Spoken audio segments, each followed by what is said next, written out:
નમસ્કાર મિત્રો, સ્વાગત છે તમારું અમારી વાસ્તુરંગ યુટ્યુબ ચેનલમાં। મિત્રો, જો આ 5 વૃક્ષોને પોતાના ઘરમાં વાવશો તો થઈ જશો બરબાદ। મિત્રો, આ વૃક્ષો એવા છે કે જે ધનને હાનિ પહોંચાડે છે।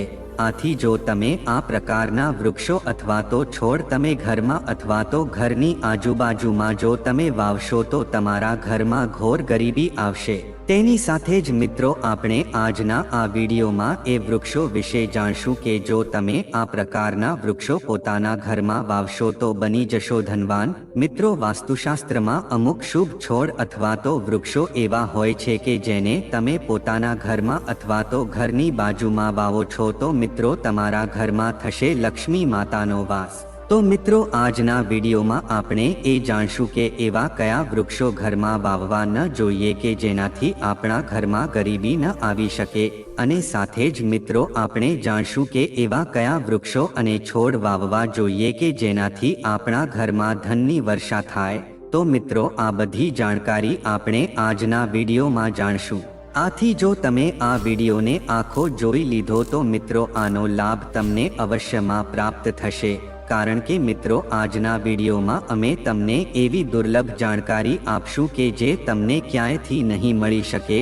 તો મિત્રો, આ વિડીયોમાં અમે તમને એક કથાના માધ્યમથી એ વૃક્ષો વિશે જણાવશું કે તમારે કયા વૃક્ષો વાવવા જોઈએ અને કયા ન વાવવા જોઈએ। તો મિત્રો, વિડીયોમાં આગળ વધતા પહેલા જો તમે ઈચ્છતા હોવ કે ભગવાન શ્રી કૃષ્ણની કૃપા તમારી ઉપર સદા બની રહે તો આ વિડીયોને લાઈક કરી અને કમેન્ટમાં જય શ્રી કૃષ્ણ જરૂર લખી દેજો। તો આવો મિત્રો, હવે આપણે આ કથામાં આગળ વધીએ।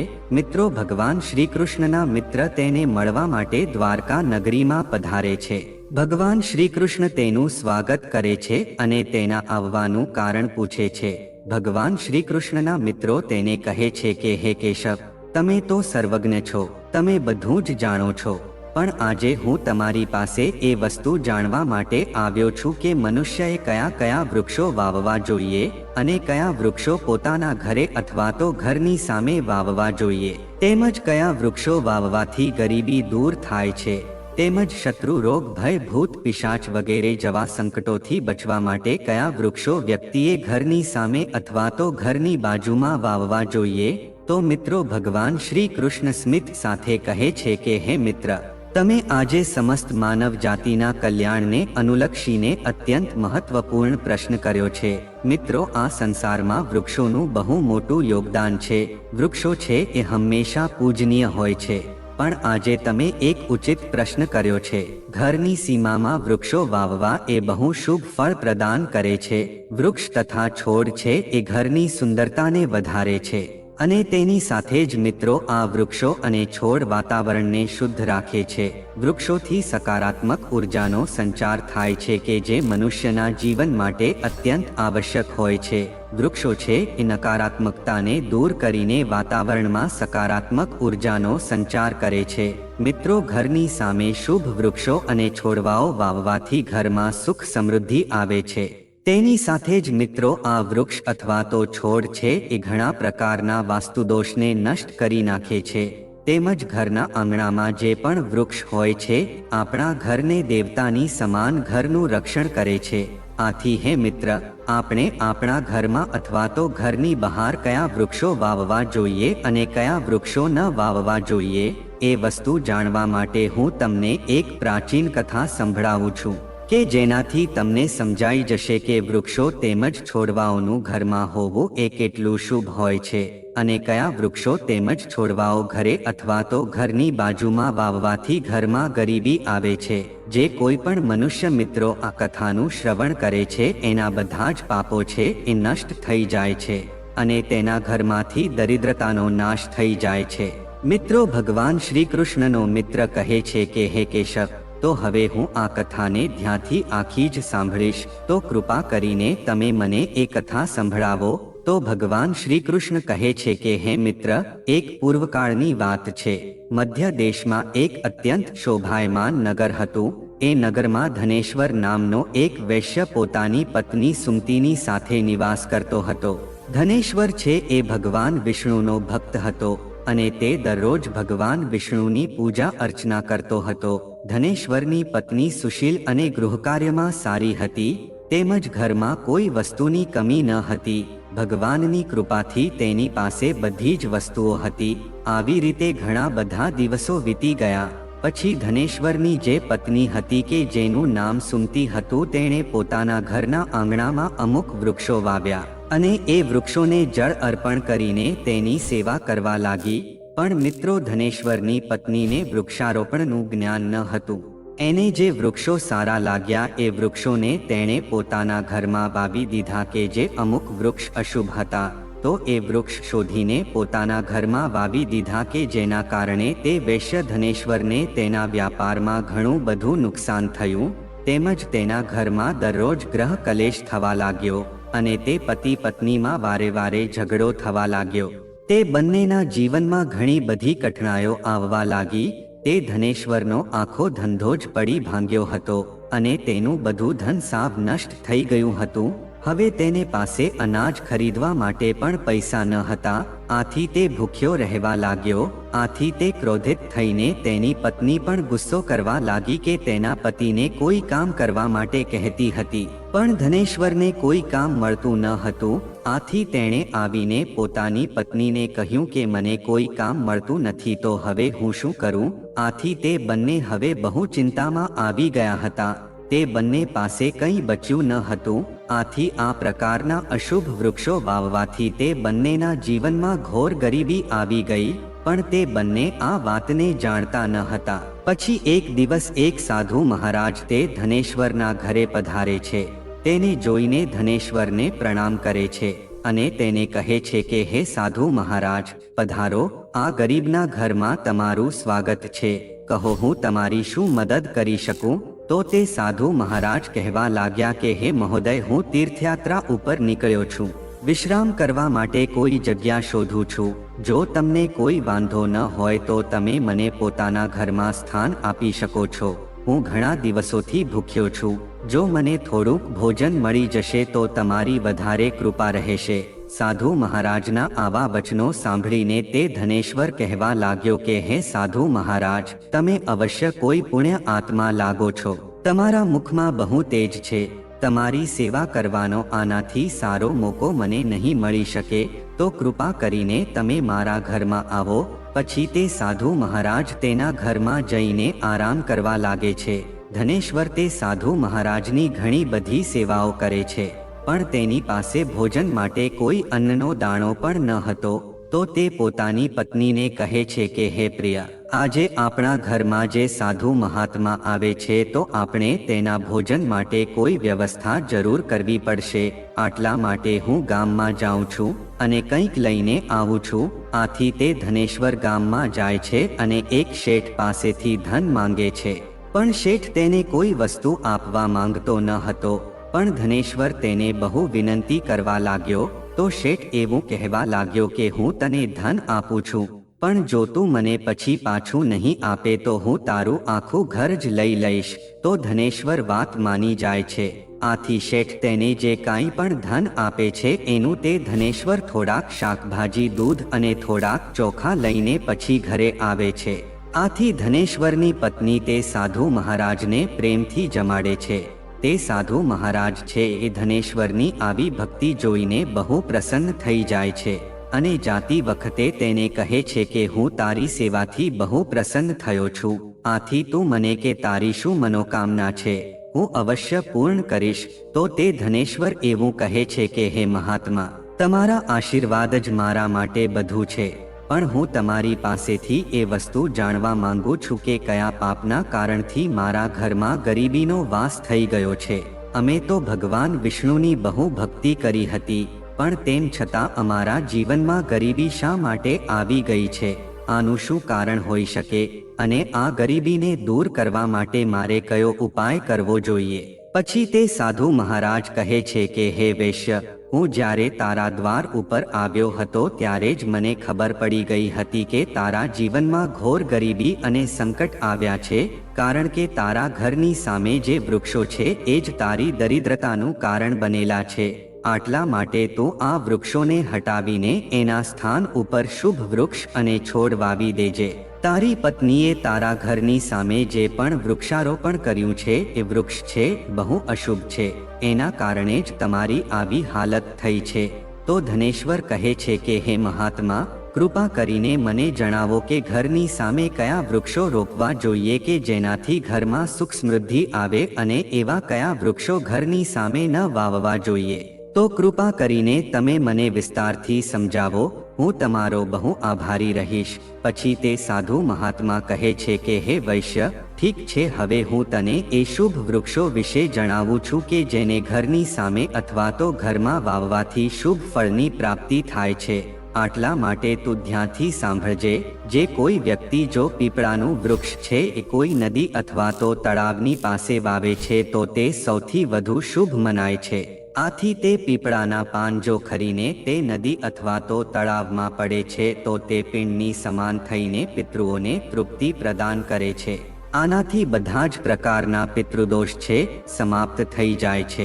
જે મનુષ્ય સ્નાન કરીને પીપળાના વૃક્ષનો સ્પર્શ કરે છે તો તે બધા જ પાપોથી મુક્ત થઈ જાય છે. તેમજ પીપળાના વૃક્ષનો સ્પર્શ કરવાથી ધનની પ્રાપ્તિ થાય છે અને પીપળાના વૃક્ષની પ્રદક્ષિણા કરવાથી આયુષ્યમાં વધારો થાય છે. અમાવસ્યાના દિવસે પીપળાના વૃક્ષને પ્રણામ કરવાથી જે ફળ મળે છે એ 1000 ગાયોને દાન કરવાથી આ ફળ પ્રાપ્ત થાય છે. તેમજ પીપળાના વૃક્ષને કાપવું અથવા તો તેની ડાળખી તોડવી એ મહાપાપ માનવામાં આવે છે, કારણ કે તે પીપળાના વૃક્ષમાં સાક્ષાત ભગવાન શ્રી હરિ વિષ્ણુનો વાસ હોય છે. હે વૈશ્ય, હવે હું તને બીજા વૃક્ષ વિશે જણાવું છું. એ છે આમળાનું વૃક્ષ. એને જે કોઈ પણ વ્યક્તિ વાવે છે તો તે લોકો જન્મ મરણના ચક્કરમાંથી તેને મુક્તિ મળી શકે છે. આમળો છે એ ભગવાન વિષ્ણુને અત્યંત પ્રિય છે.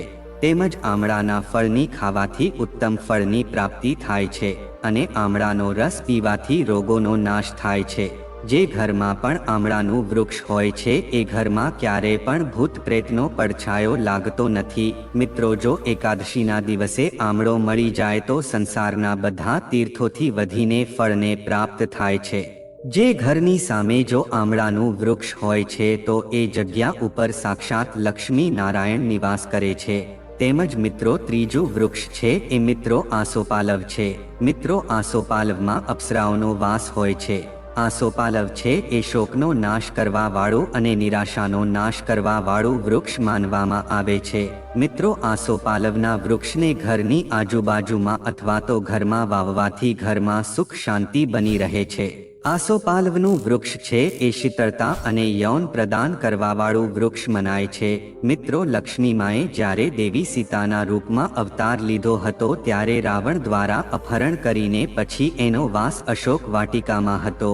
આથી મિત્રો, આસોપાલવના વૃક્ષે સીતા માતાની બહુ સેવા કરી હતી. આટલા માટે મિત્રો, સીતા માતાએ આસોપાલવના વૃક્ષને એવું વરદાન આપ્યું હતું કે જે સ્થાન ઉપર આસોપાલવનું વૃક્ષ હશે એ સ્થાન ઉપર મારો હંમેશને માટે નિવાસ હશે. પછીનું વૃક્ષ વડલો આવે છે.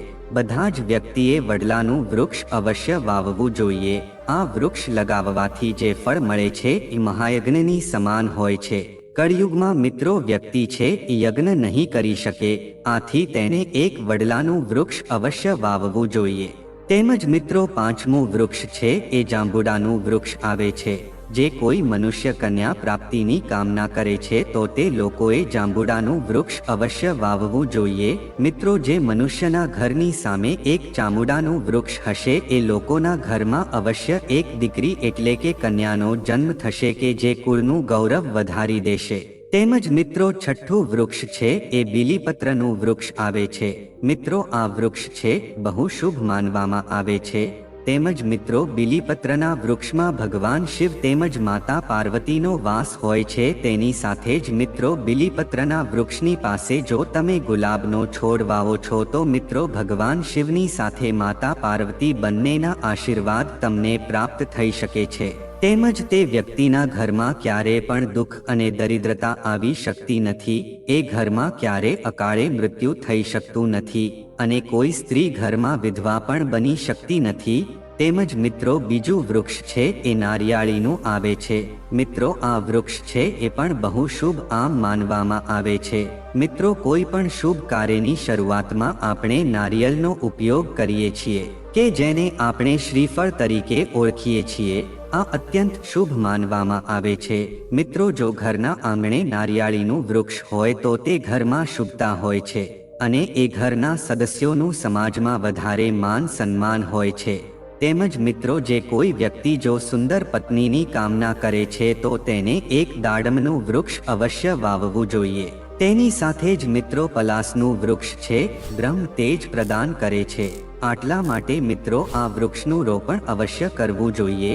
તેમજ મિત્રો જે લોકો વંશવૃદ્ધિ અને સંતાન પ્રાપ્તિની કામના કરે છે તો તે લોકોએ અંકલનું વૃક્ષ અવશ્ય વાવવું જોઈએ।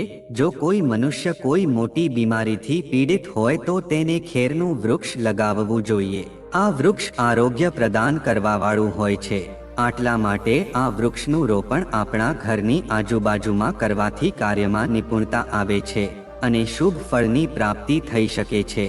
ખાસ કરીને જે લોકો કળાના ક્ષેત્રમાં કામ કરે છે તેને આ વૃક્ષ અવશ્ય વાવવું જોઈએ। જો કોઈ મનુષ્યને ચોર અને લૂંટેરાનો ડર લાગે છે તો તેણે પોતાના ઘરની આજુબાજુમાં આ વૃક્ષ અવશ્ય વાવવું જોઈએ અને આ વૃક્ષ આપણા ઘરની રક્ષા પણ કરે છે। તેની સાથે જ મિત્રો જો તમારા ઘરની આજુબાજુમાં ચંદનનું વૃક્ષ હોય છે તો તમને પુણ્ય અને લક્ષ્મીની પ્રાપ્તિ થાય છે। તેમજ આ વૃક્ષનું રોપણ કરવાથી દુઃખ દરિદ્રતા સમાપ્ત થઈ જાય છે। તેમજ મિત્રો ઘરની ઉત્તર દિશામાં ચંપાનું વૃક્ષ વાવો છો તો ધનમાં વૃદ્ધિ થાય છે। તેની સાથે જ મિત્રો કેળના વૃક્ષને પણ બહુ શુભ માનવામાં આવે છે। જો આપણા ઘરમાં અથવા તો ઘરની આજુબાજુમાં આ કેળાનું વૃક્ષ હોય છે તો એનાથી ઘરમાં સુખ સમૃદ્ધિનો વાસ થઈ શકે છે। તેમજ મિત્રો કેળના વૃક્ષમાં ભગવાન વિષ્ણુનો વાસ હોય છે, આટલા માટે મિત્રો ઘરમાં કેળનું વૃક્ષ હોવાથી ઘરમાં ધનની કમી થઈ શકતી નથી। તેની સાથે જ મિત્રો જો તમે ઘરમાં એક પારિજાતનો છોડ વાવો છો તો એ પણ બહુ શુભ અને મંગલકારી માનવામાં આવે છે। મિત્રો આ છોડની ઉત્પત્તિ છે એ સમુદ્ર મંથનના સમયે થઈ હતી અને મિત્રો લક્ષ્મી માતા પણ સમુદ્ર મંથનમાંથી જ પ્રગટ થયા હતા, આટલા માટે મિત્રો પારિજાતના છોડનું બહુ અધિક મહત્વ છે। જો તમે પોતાના ઘરમાં આ પારિજાતનો છોડ વાવો છો તો મિત્રો તમને લક્ષ્મી માતાની વિશેષ કૃપા પ્રાપ્ત થઈ શકે છે। તેની સાથે જ મિત્રો કોઈ પણ મનુષ્યએ તાડનું વૃક્ષ ન વાવવું જોઈએ। તાડનું વૃક્ષ છે એ સંતાનનો નાશ કરી શકે છે। જે ઘરમાં પણ તાડનું વૃક્ષ હોય છે એ ઘરના સંતાનોની ક્યારે પ્રગતિ થઈ શકતી નથી। તેની સાથે જ મિત્રો મનુષ્યએ ક્યારે પણ પોતાના ઘરમાં અથવા તો ઘરની આજુબાજુમાં બાવળનું વૃક્ષ ન વાવવું જોઈએ। મિત્રો આનાથી ઘરમાં નકારાત્મક ઉર્જા આવી શકે છે તેમજ ઘરમાં ગરીબીનો વાસ થઈ શકે છે। તો મિત્રો હવે આ કથાના અંતમાં ભગવાન શ્રી કૃષ્ણ કહે છે કે હે મિત્ર, મેં તમને શુભ અને અશુભ વૃક્ષ વિશે જણાવી દીધું છે, આટલા માટે તમે આ વૃક્ષોનું રોપણ કરજો અને આનાથી તમે ભગવાનની કૃપા પણ પ્રાપ્ત કરી શકો। તો મિત્રો તે ધનેશ્વર કહે છે કે હે મહાત્મા, તમે આજે મને ઉત્તમ જ્ઞાન આપ્યું છે, હું તમારો ધન્યવાદ કરું છું। પછી તે સાધુ મહાત્મા તે ધનેશ્વરને આશીર્વાદ આપીને તે સ્થાન ઉપરથી અંતર ધ્યાન થઈ જાય છે। તે સાધુ મહાત્માને અચાનકથી અદૃશ્ય થતા જોઈને ધનેશ્વર અને તેની પત્નીને નવાઈ લાગે છે અને પછી તેને સમજાય છે કે આ સાધુ મહાત્મા નહીં પણ સાક્ષાત ભગવાન વિષ્ણુ જ તેના ઘરે આવ્યા હતા। પછી તે ધનેશ્વરે તે સાધુ મહાત્માના કહ્યા પ્રમાણે બધા જ શુભ વૃક્ષો પોતાના ઘરમાં વાવી દીધા કે જે સાધુ મહારાજે કીધા હતા। તો આ બધા વૃક્ષ વાવ્યા પછી તે ધનેશ્વરને અચાનકથી ધનની પ્રાપ્તિ થવા લાગી અને આ રીતે તેના ઘરમાંથી ગરીબી સમાપ્ત થઈ જાય છે। ધનેશ્વર અને તેની પત્ની બંને ભગવાન વિષ્ણુનો આભાર માને છે। ભગવાન શ્રી કૃષ્ણ કહે છે કે હે મિત્ર, આ પ્રકારથી મેં તમને શુભ અને અશુભ બંને પ્રકારના વૃક્ષો વિશે જણાવ્યું છે। હવે તમે પણ પોતાના ઘરે જઈને આ વૃક્ષોનું રોપણ કરજો। તો મિત્રો આ પ્રકારે ભગવાન શ્રી કૃષ્ણએ પોતાના ઘરે અને ઘરની આજુબાજુમાં વાવવાના શુભ વૃક્ષ વિશે જણાવ્યું છે।